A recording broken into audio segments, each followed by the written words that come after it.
Craze XC film की शुरुआत होती है डॉक्टर अभिमन्यु सूद के साथ, जो दिल्ली के एक बड़े हॉस्पिटल में काम करता है। डॉक्टर अभिमन्यु अपने घर के अंदर एक बड़े से बैग में बहुत सारा पैसा अरेंज करता है और बैग को अपने कार में डालकर निकल जाता है। उस बैग में 5 करोड़ रुपए है और डॉक्टर अभिमन्यु ये पैसा किसी को देने जा रहा है। थोड़ी देर बाद अभिमन्यु को उसके हॉस्पिटल के ओनर का कॉल आता है। हॉस्पिटल का ओनर कहता है कि उनके पास ज्यादा टाइम नहीं है, इसीलिए उसे जल्दी से 5 करोड़ लेके हॉस्पिटल पहुंचना होगा। वो अभिमन्यु से गुस्से में बात करता है और कॉल कट कर देता है। दरअसल कुछ टाइम पहले डॉक्टर अभिमन्यु के हॉस्पिटल में एक 12 साल का लड़का एडमिट हुआ था, जिसके अपेंडिक्स का ऑपरेशन था। लेकिन उस वक्त हॉस्पिटल में काफी ज्यादा पेशेंट्स थे, तो ऑपरेशन करना डिफिकल्ट था। लेकिन फिर भी हॉस्पिटल के ओनर ने प्रेशर डाल के उस बच्चे को एडमिट करवा दिया, ताकि उसकी फैमिली से ऑपरेशन के नाम पे ज्यादा पैसा लिया जा सके। उस टाइम पे डॉक्टर अभिमन्यु को ड्रग्स लेने की आदत थी और जिस दिन उसने ऑपरेशन किया उस दिन भी उसने ड्रग्स लिए थे और इसी वजह से ऑपरेशन के टाइम पे नेग्लिजेंस के वजह से वो 12 साल का बच्चा मर गया। जब ये बात बच्चे के फैमिली को पता चला तो उन्होंने अभिमन्यु पे केस कर दिया और 5 करोड़ का कॉम्पेंसेशन मांगा और कोर्ट ने डिसाइड किया कि या तो 5 करोड़ दे दो या जेल चले जाओ।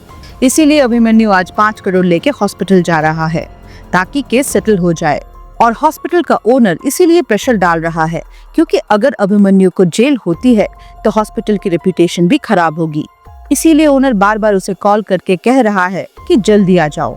फिर एक अननोन नंबर से कॉल आता है जो कहता है कि उसने डॉक्टर अभिमन्यु की बेटी वेदिका को किडनैप कर लिया है और अगर उसे अपनी बेटी वापस चाहिए तो उसे पूरे 5 करोड़ उस किडनैपर को देने होंगे। लेकिन किडनैपर कहता है कि ये पैसा कब और कहां देना है ये वो आधे घंटे बाद दूसरी कॉल में बताएगा। ये कह के वो फोन कट कर देता है। अब बेटी की किडनैपिंग का बात सुन के डॉक्टर अभिमन्यु घबरा जाता है और जल्दी से अपनी एक्स वाइफ को कॉल करता है। यहाँ पता चलता है कि डॉक्टर अभिमन्यु को अपने एक्स वाइफ के साथ एक 21 साल की बेटी है। उनका डिवोर्स काफी पहले हो चुका है और उसकी एक्स वाइफ और बेटी उससे अलग रहते हैं। और दरअसल उनका डिवोर्स बेटी वेदिका की वजह से ही हुआ था, क्योंकि वेदिका को एक इलनेस है, डाउन सिंड्रोम, जो एक रेयर कंडीशन होती है जिसमें बच्चा दूसरे नॉर्मल बच्चों से अलग होता है। बॉडी शेप भी अलग होती है और दिमाग भी थोड़ा अंडर डेवलप्ड होता है। इस वजह से वेदिका मेंटली वीक है। अब अभिमन्यु की एक्स वाइफ उसे जवाब देने के बजाय फोन पे लड़ने लगती है। वो कहती है, हम अलग हो चुके हैं काफी सालों से, तुम तो अपनी बेटी से नफरत करते थे, उसकी कंडीशन को एक्सेप्ट नहीं कर पाए, तुम हमेशा लड़ते थे कि वो नॉर्मल क्यों नहीं है, तुम उसे इग्नोर करते थे, उस पर गुस्सा करते थे और मैं ही उसे संभालती आई हूँ, तुम तो उससे मिलने भी बहुत कम आते थे।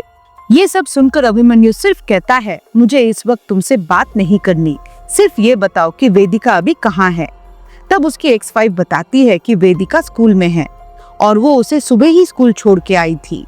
अब ये सुन के अभिमन्यु थोड़ा सा रिलैक्स हो जाता है और उसे लगता है कि जो बंदा कॉल कर रहा था शायद वो झूठ बोल रहा था या किसी ने उसके साथ मजाक किया होगा, क्योंकि डॉक्टर अभिमन्यु को जिस किडनैपर ने कॉल किया था उसकी आवाज उसे कुछ पहचानी सी लग रही थी।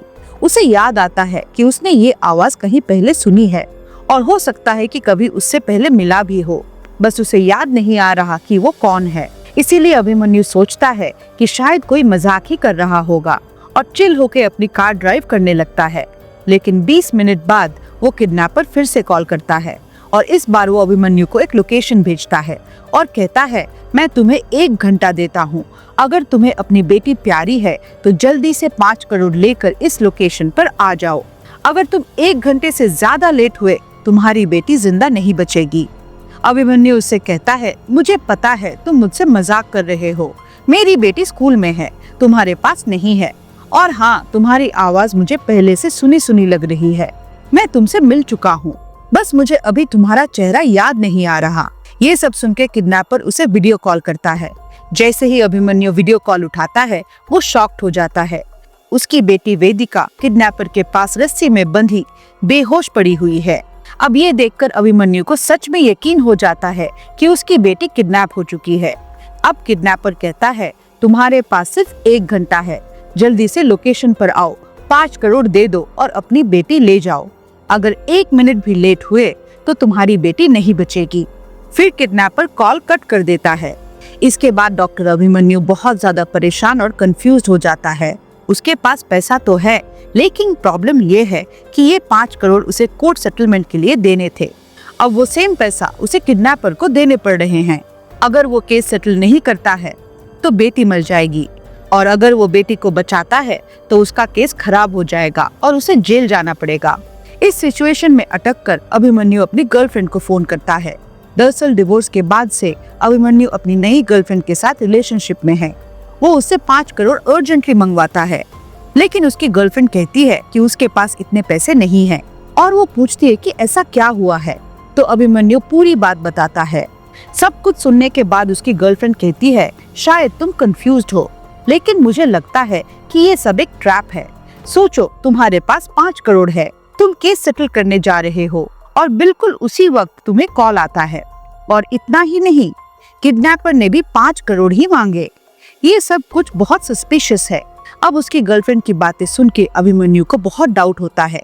वो कहता है, शायद तुम सही कह रही हो, क्योंकि मुझे याद है जिसने कॉल किया था मैं उससे पहले मिल चुका हूँ। उसकी गर्लफ्रेंड कहती है, या फिर हो सकता है ये तुम्हारी एक्स वाइफ करा रही हो, क्योंकि वो तुमसे नफरत करती है और तुमसे पैसा लूटना उसके लिए मुश्किल नहीं होगा। अब ये सब सुन के अभिमन्यु का दिमाग चलने लगता है। वो अपना फोन खोलता है, गैलरी में जाके फोटोज चेक करता है।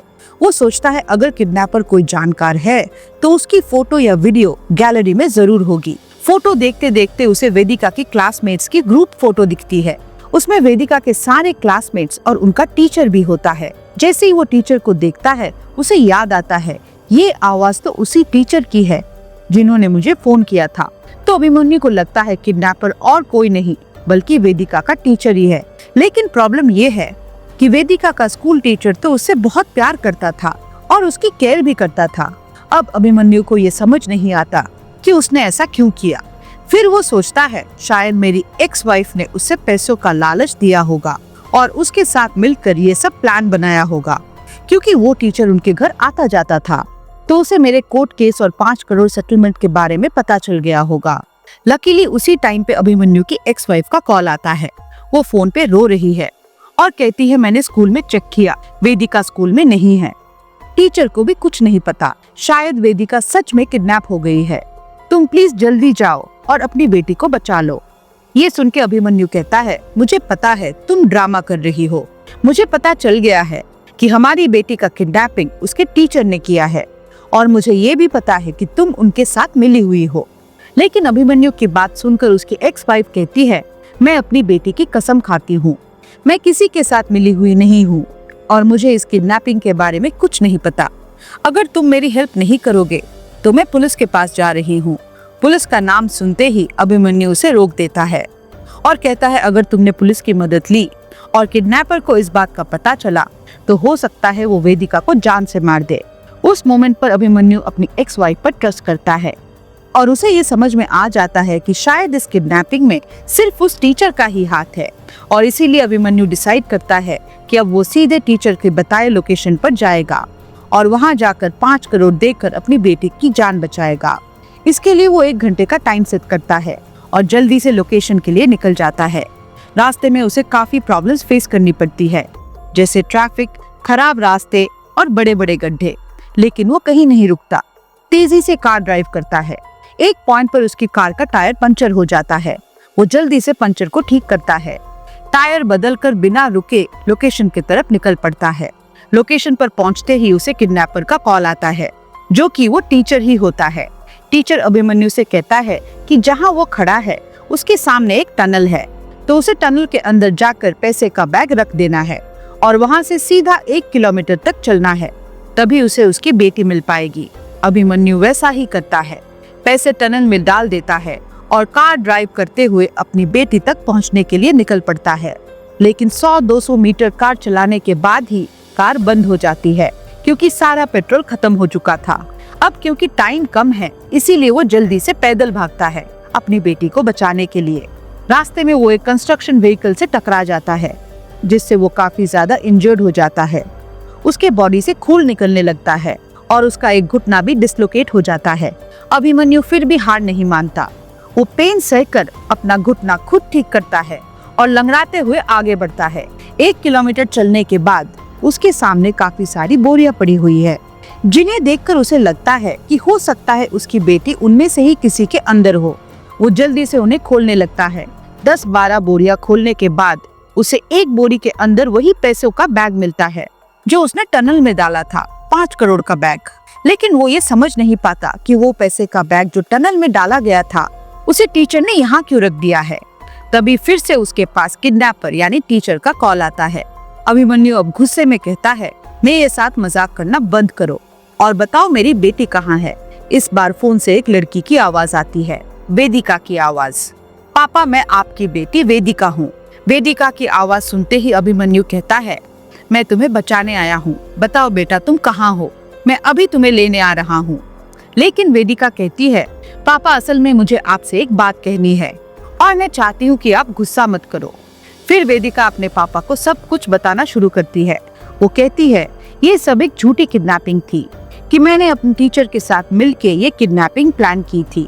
अपनी बेटी की बात सुनकर डॉक्टर अभिमन्यु के होश उड़ जाते हैं।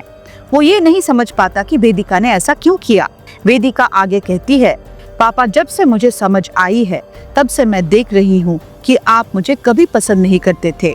आप हमेशा मुझसे नफरत करते थे क्योंकि मैं दूसरे बच्चों की तरह नहीं हूँ। आपको एक स्मार्ट और इंटेलिजेंट बेटी चाहिए थी जो आपको मैं कभी नहीं लगी।